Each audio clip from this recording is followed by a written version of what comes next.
Обвинителството треба веднаш да реагира и да ги провери наводите на вице-премиерот Александар Николовски во врска со арбитражните постапки, сметаат аналитичарите. Случајот со Казандол, кој државата го доби во арбитражна постапка, отвори сомнеш зашто претходната власт на СДСМ и ДУИ договарала спогодби кога аргументите очигледно биле на македонска страна.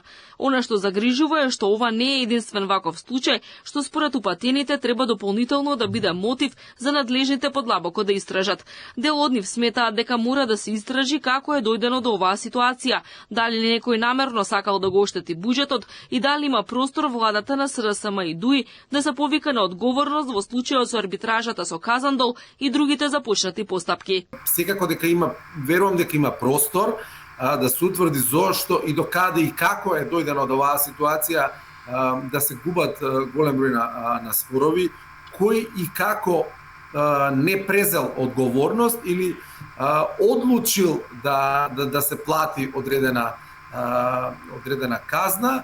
Јавното обвинителство засега не реагира, односно топката ја префрлила на финансиска полиција.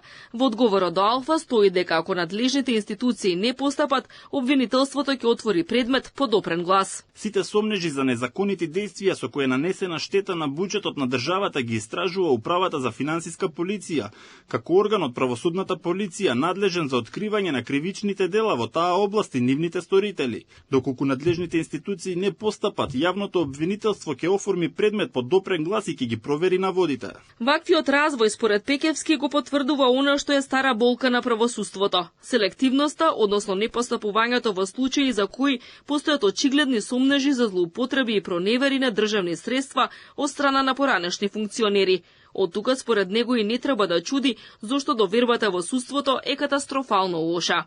Случајот на Министерката за култура, купувањето на сите оние работи во Лондон, купување на државна сметка, понатаму амбасадорот во Америка кој со службена картичка се купува приватни работи, бившиот министер за здравство, никаква одговорност околу модуларната болница, на крајот се сведува сето тоа на само празни кулуарски и медиумски приказни.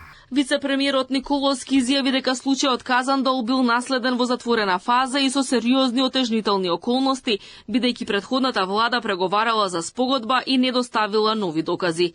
Тој рече дека токму поднесувањето свежи докази и одбивањето на понудата за спогодба од 38 милиони евра било клучно владата да го добие спорот вреден 115 милиони евра. Оваа влада наследи 8 арбитражи, од нив досега доби 3, при што им заштеди 565 милиони евра на граѓаните.